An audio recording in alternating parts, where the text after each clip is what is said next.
मैंने 2014 में भी चुनाव लड़ा था, हमारे यहाँ पुरुष सीट थी, लेकिन मैंने पुरुष सीट पे जो है अपनी वाइफ को जो है चुनाव लड़ाया था।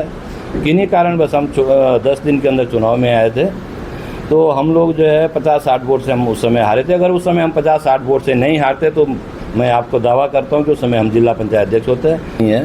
मैं तो आपको बाइट भी नहीं देना चाहता, क्योंकि हमारे जो प्रतिनिधि है वो MA राजनीति शास्त्र से है और वो किसी परिचय की मोहताज नहीं है।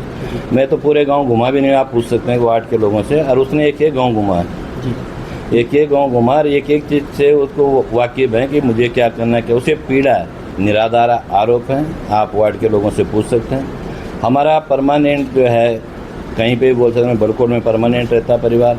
हम लोग, हमारा बहुत दूरस्थ क्षेत्र नहीं है, अमराना गांव से रहने वाले हैं। ठीक है, देहरादून जाना पड़ता है, बच्चों की उच्च शिक्षा के लिए जाना पड़ता है।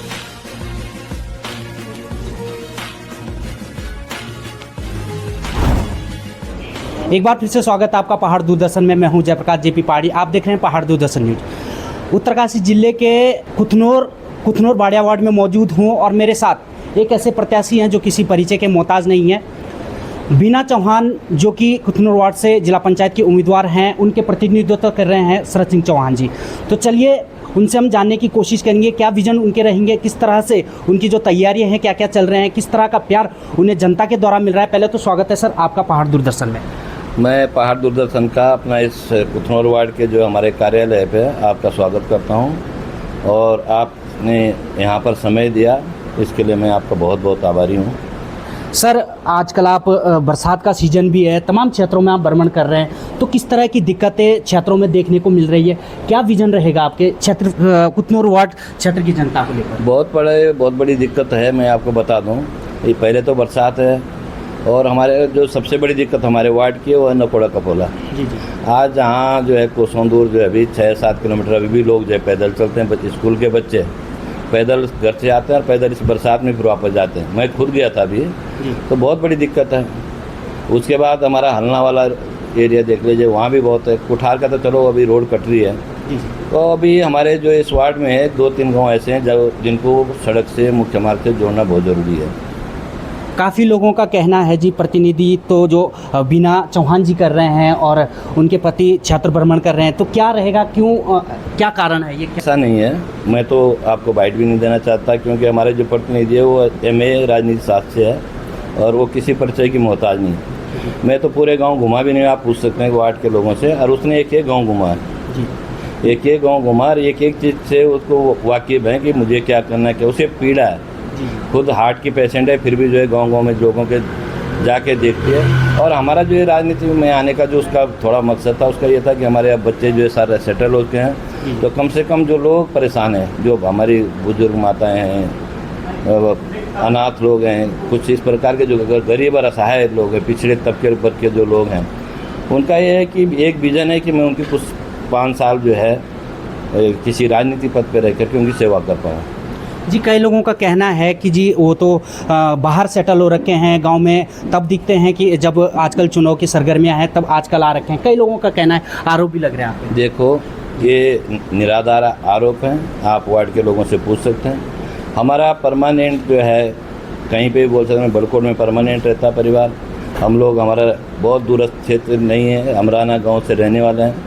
ठीक है, देहरादून जाना पड़ता है, बच्चों की उच्च शिक्षा के लिए जाना पड़ता है, समय है, जाते हैं। लेकिन हम, कोई भी व्यक्ति ये नहीं बोल सकता कि उसके सुख दुख के साथ हम खड़े नहीं हुए, चाहे हमें देहरादून से भाग के आना पड़े, रात को भाग। देखिए आप यहाँ से गांव से जाएगा कोई तो 1 घंटे में पहुँच जाएगा, और हमें जो है 6 घंटे में यहाँ पहुँचना पड़ता है, क्यों? हम लोगों के सुख दुख के साथी हैं, इसलिए लोगों का विश्वास हम पे है, और इस जो हमारे साथ जो अपार भीड़ जो जुड़ रही है उसका ये कारण है।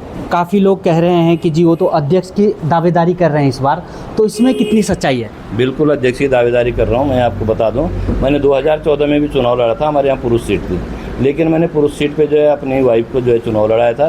किन्हीं कारण बस हम 10 दिन के अंदर चुनाव में आए थे, तो हम लोग जो है 50-60 वोट से हम उस समय हारे थे। अगर उस समय हम 50-60 वोट से नहीं हारते तो मैं आपको दावा करता हूँ कि उस समय हम जिला पंचायत अध्यक्ष होते हैं। अब 20 का 5-7-10 साल रहा, तो हम लोग 3 बच्चों के चक्कर में बाहर थे।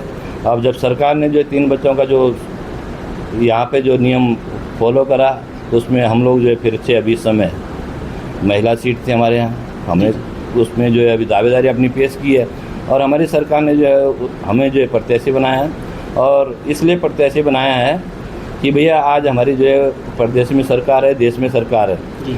और हम लोग भी इसलिए प्रत्याशी बने कि हमें लगा कि भैया ऊपर जो जिला पंचायत अध्यक्ष की जो सीट है वो महिला होगी। उसका कारण है कि हमारे जो जिले हैं उसमें से 50% रिजर्वेशन जो महिला का होना है। अगर महिला का रिजर्वेशन होगा तो उत्तरकाशी सबसे पहले या दूसरे नंबर पे आता है। तो अगर महिला रिजर्वेशन हो जाएगा तो डेफिनेटली आप लगाएंगे कुथनौर वार्ड के जो है आपकी प्रत्याशी और जिला पंचायत की अध्यक्ष बनेगी। दूसर में अगर नहीं बनती है तो अगर ओबीसी भी आता तो ओबीसी भी उत्तरकाशी जो है सर्वप्रथम नंबर पे है। अगर ओबीसी भी करेगी, हमारी सरकार बोलेगी तो हम ओबीसी पे भी अपनी दावेदारी करेंगे और जिला पंचायत के अध्यक्ष कुर्सी पे काबिज होंगे। बीना चौहान जी भारतीय जनता के प्रत्याशी हैं और तमाम क्षेत्रों में तमाम दिक्कतें हैं। यमुनोत्री क्षेत्र एक बहुत दूरस्थ क्षेत्र है, और क्या विकास मॉडल आप कुथनूर वार्ड की जनता को लेकर के चलोगे? हमारा तो देखिए, हम यहाँ पे पैदा हुए हैं, हम वाकई में इस चीज़ से ऐसा नहीं कि हम कोई बड़े वो कुछ हुए। हमने जो है यमुनोत्री यात्रा रूट जब हनुमान चट्टी से पैदल चलती थी तब भी हम लोग उस रूट पे जो है काम करते थे, और आज भी जो है चलिए कुछ स्थिति सुधरी है, लेकिन जिस प्रकार से उसका जो है विकास होना चाहिए था आज नहीं हुआ। तो हमारी जो सोच है कि जिस प्रकार से वैष्णो देवी पे रात और दिन जो है आज यात्री चल रहा, उस तर्ज पे अगर यदि यमुनोत्री में काम हो तो यहाँ भी क्यों नहीं सुविधा हो सकती? ऐसा कौन सा काम है जो नहीं हो सकता है? लेकिन उसके लिए आदमी का विजन होना चाहिए, उसका प्रतिनिधित्व होना चाहिए। अगर प्रतिनिधित्व सक्षम है तो ऐसा कोई कार्य नहीं जो संभव नहीं हो सकता। सर, जाते जाते हमारे चैनल के माध्यम से क्या, जब आप अगर जनता का आशीर्वाद अगर आपको मिल जाता है तो क्या प्राथमिक विकास योजनाएं आपकी रहेगी? हमारा जो प्राथमिकता है मैं आपको बता दूं, सबसे पहले तो हमारा जो दाम है जिसके पीछे आज देश दुनिया जो आस्था का आज प्रतीक है, और हम लोगों की जो रोजी रोटी है। आप देखेंगे जो यमुनोत्री है आज हमारा घोड़ा खच्चर डंडी कंडी मजदूर हम सब लोग उसके पीछे पल रहे हैं, होटल लाइन वाले हैं तो उसके पीछे पल रहे हैं। तो हमारा तो सबसे पहले विजन ये रहेगा कि जो वहाँ की जो व्यवस्था है वो सुधरे, वैष्णो देवी की तरफ उसका विकास हो, और जो अभी जो ये घोड़ा खच्चर जो डंडी कंडी की जो अव्यवस्था जो है, जिस प्रकार से अव्यवस्था कई 5-7 साल से जो चल रही है, जो यहाँ का स्थानीय आदमी उसका नंबर नहीं आ रहा उसको उतार दिया जाता है, स्थानीय कोई सुनने वाला नहीं है, जिसकी जो मर्जी आ रही वो कर रहा। जब तक प्रतिनिधित्व हमारा सक्षम नहीं होगा, अपनी बात को सही टेबल पे नहीं रखेगा, तब तक आपका विकास नहीं हो सकता। अगर आपके पास खाने की थाली रखी, अगर आप उठा के खाओगे नहीं तो कोई भैया खिलाने वाला नहीं। तो हमें ऐसा प्रतिनिधित्व चाहिए जो अपनी बात को सही टेबल पे रखे और उसका सर्वांगीण विकास कर सके। बाड़े कुथनूर वार्ड की जनता को लास्ट में क्या अपील आपकी रहेगी? मेरी अपील यह है कि हम लोग चुनाव में, जो भी चुनाव में स्वच्छ छवि के लोगों को चुनें, जिनकी समाज के उसमें जो है बेदाग छवि के लोग हों। आज हमारी जो 53-54 साल की उम्र हो गई, कोई भी व्यक्ति ये नहीं बोल सकता है कि भैया आपने 54-55 साल की उम्र में जो है किसी प्रकार का किसी के साथ अभद्र व्यवहार हो, किसी के साथ कोई दुर्व्यवहार हो, या किसी का अन्य प्रकार का किसी भी प्रकार से हमारे चरित्र पे या किसी पे कोई लांछन नहीं लगा सकते। तो इसलिए लोग चाह रहे हैं, और चाहे वो प्रधान हो कोई भी, मेरी सबसे अपील है कि जो अच्छा प्रतिनिधित्व उसको आप चुनें, जो आपके कार्य कर सके, आपके सुख दुख में खड़ा। ये नहीं कि अब चुनाव आगे तो हम 1-2 साल से लग गए जी, पाँव छू लो, टोपी डाल लो, ये नहीं। आपका सोच होनी चाहिए, आपका विचार होना चाहिए कि हम क्षेत्र के लिए क्या कर सकते हैं। बहुत बहुत धन्यवाद समय देने के लिए। ये थे हमारे साथ शरद चौहान जी, कुथनूर बाड़िया वार्ड से। अभी के लिए इतना ही। देखते रहिए पहाड़ दूरदर्शन न्यूज में हूं जयप्रकाश जेपी पहाड़ी। देखते रहिए पहाड़ दूरदर्शन न्यूज। ऐसे ही लेटेस्ट अपडेट पाने के लिए हमारे चैनल को सब्सक्राइब करें और तुरंत नोटिफिकेशन पाने के लिए बेल आइकन प्रेस करना ना भूलें। यदि आप हमें फेसबुक या इंस्टाग्राम के माध्यम से देख रहे हैं तो हमारे पेज को फॉलो जरूर करें। धन्यवाद।